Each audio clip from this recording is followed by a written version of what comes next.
এরপরে শেষ যে হত্যাটা বিএসএফরা করলো, এই হত্যায় ওই ব্যক্তির মাথায় ককটেল বোম মারছিল।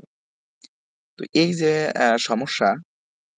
সমস্যার সম্মুখীন হচ্ছে বাংলাদেশ, প্রতিনিয়ত বাংলাদেশ এই সমস্যার সম্মুখীন হচ্ছে।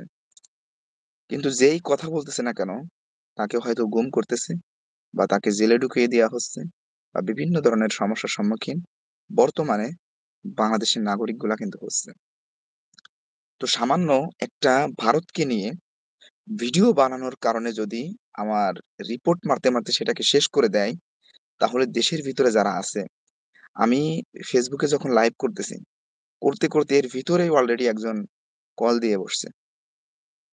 তো যাই হোক, সব কথা আমি বলবো না, কারণ সমস্যা সম্মুখীন হতে হবে, আমাকেও হতে হবে এবং সবাইকেই হতে হবে।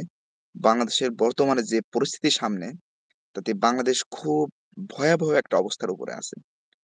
দেখেন, বিএসএফ দের বর্তমানে পোশাক আছে, হেলমেট আছে, এরপরে জুতা আছে, রাইফেল আছে। এই রাইফেল দ্বারা গুলি করার ক্ষমতা নেই। মুখ আছে, এই মুখ দ্বারা কথা বলার ক্ষমতা নেই। সবকিছু আছে, কিন্তু তাদের বিরুদ্ধে যে একটা কথা বলবে, একটা প্রতিবাদ করবে, এই প্রতিবাদ করার ক্ষমতাটুকু তাদের কিন্তু এখন আর নেই। ইতিপূর্বে আমরা দেখছি যে পাকিস্তানের দিকে যদি একটা গুলি ছোড়ে, তো পাকিস্তান কিন্তু 10টা গুলি ছোড়ে এদেরকে। চীনের দিকে যদি একটা গুলি ছোড়ে, চীন কিন্তু তাদেরকে ছেড়ে দেয় না। এমনকি ছোট্ট একটা দেশ নেপাল, তারাও কিন্তু ছেড়ে দেয় না। সেখানে বাংলাদেশের প্রত্যেকটা কার্যক্ষেত্রে তারা কিন্তু আছে। তারা কিন্তু শেষ করে দিচ্ছে। বাংলাদেশের নাগরিকদেরকে হত্যা করতেছে। কি অপরাধ? হত্যা করা তো কোনো সমাধান না। একটা অন্যায় হতে পারে, কিন্তু হত্যা কি এর সমাধান? হত্যা করলে তো আবারও হত্যা হবে। কিন্তু বাংলাদেশের কেউ এটার কোনো প্রতিবাদ জানাচ্ছে না। এরপরে যে একটা সিচুয়েশন বাংলাদেশের নাগরিকদের জন্য আসতেছে, এটা খুবই ভয়ংকর একটা পরিণতি এবং ভয়ংকর একটা পরিবেশ দেশের ভিতরে তৈরি হবে। আপনারা জানেন, গ্যাস, এইটা বাংলাদেশের কাছ থেকে ইন্ডিয়া নিচ্ছে। ইন্ডিয়ায় গ্যাসের দাম কম, অথচ বাংলাদেশে গ্যাসের দাম বেশি। আবার আমরা বলি যে প্রতিবেশী দেশ, আমাদের ভালোবাসার দেশ, মহব্বতের দেশ, কতটা বলি।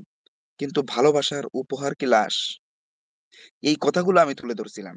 এটাই আমার অপরাধ ছিল। এই কথাগুলো তুলে ধরার কারণে আমার রিপোর্ট মারতে মারতে চ্যানেলটাকে শেষ করে দিল।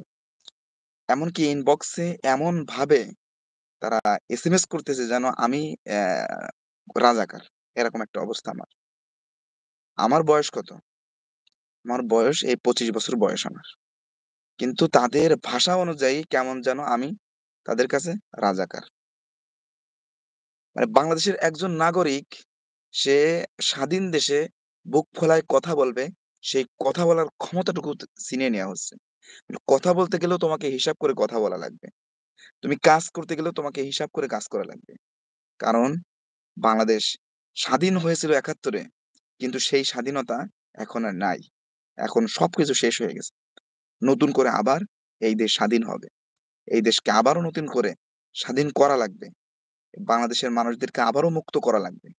অন্যথায় এই বাংলাদেশের মানুষ ধুঁকে ধুঁকে সেসব কুত্তা দেখছেন না আপনারা? মরা কুত্তাকে যেরকম গলায় দড়ি বেঁধে টানতে টানতে ডাস্টবিনে নিক্ষেপ করে, আমাদের পার্শ্ববর্তী দেশ আমাদের গলায় দড়ি অলরেডি বাঁধানো হয়ে গেছে। আমাদেরকে টানতে টানতে হ্যাঁচড়াতে হ্যাঁচড়াতে ডাস্টবিনে নিক্ষেপ করবে আমাদেরকে। সময় আসতেছে। সাইদি সাহেব বলছিল না যে বাংলাদেশের আকাশে অন্ধকার নেমে আসতেছে, আমি দেখতে পাচ্ছি। তো বাংলাদেশের আকাশে আসলেই অন্ধকার নেমে আসতেছে খুব দ্রুতই। সবকিছু ক্লিয়ার, সবার সামনে ক্লিয়ার। সবকিছু দেখতে পাচ্ছে মানুষ এখন। তো যাই হোক, বেশি কথা বলব না। যদি ভালো লাগে শেয়ার করবেন। বাংলাদেশের নাগরিক যাতে হেফাজত হয়। আমি চাই বাংলাদেশের প্রত্যেকটা নাগরিক যাতে তাদের অধিকার নিয়ে কথা বলতে পারে।